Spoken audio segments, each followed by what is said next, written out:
lowest rates of cancer if we compare this to the entire world.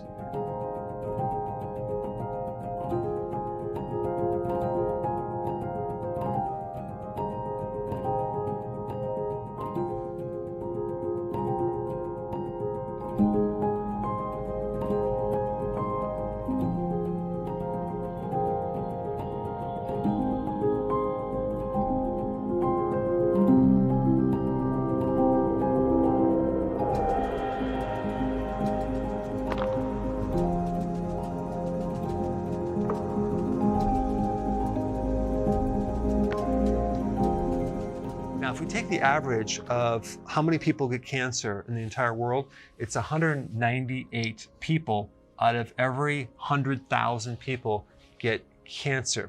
Now, if we take a look at individual parts of the Middle East, we have Saudi Arabia. 96 people get cancer out of 100,000. Yemen, 97 people out of 100,000. Oman, 104. Qatar, 107. UAE, it's 107, and Kuwait is 116 people out of 100,000 people get cancer. So you can see, if you live in these countries, you have a much less risk of getting cancer. Let's compare this with Australia. 468 people out of 100,000 get cancer. They take number one, they get first place in getting cancer. Number two, Ireland is 374 people out of 100,000 people. Next one is Hungary, 368 people, okay, out of 100,000. And then United States, 352 people out of 100,000 people develop cancer.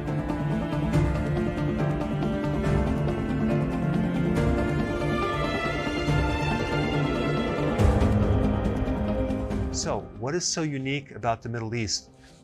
Well, number one, fasting, Ramadan. Now, Ramadan is a religious fast that extends over the course of 1 month. Now, that 1 month is just 1 month out of the entire year.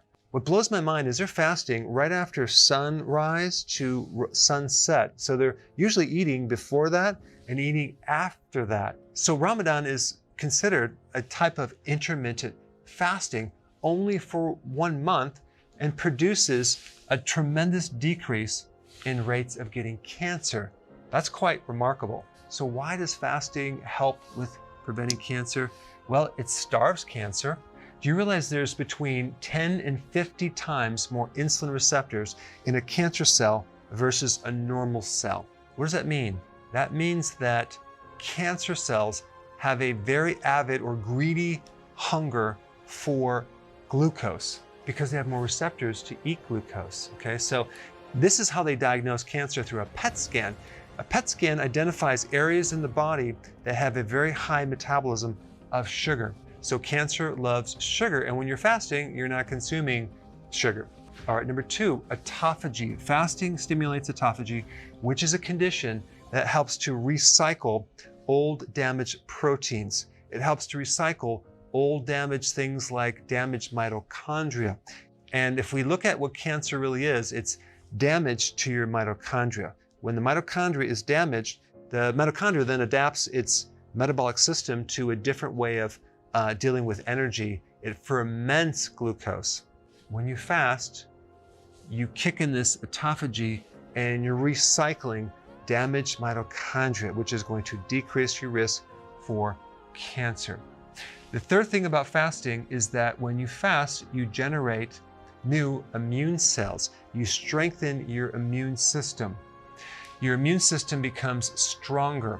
You generate more killer T cells, which directly kill cancer cells and viruses.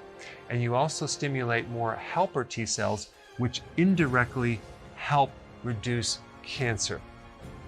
All right, next point about fasting. It's one of the best things to get rid of inflammation. Cancer tends to spread, migrate into areas of inflammation. So fasting is one of the most potent anti-inflammatories. So it's going to reduce the risk of cancer being spread. Also, when you fast, you increase the antioxidant networks of the body. So these things that actually protect you against free radical damage, like in the mitochondria, are improved or enhanced when you fast. So that's going to decrease the risk of getting cancer right off the bat. Fasting is one of the oldest therapies. Even Hippocrates mentioned fasting quite extensively, and he had an interesting quote. But to eat when sick is to feed the illness. Okay, so when you're ill, you don't want to eat very frequently. And he was considered like the foundational father of medicine.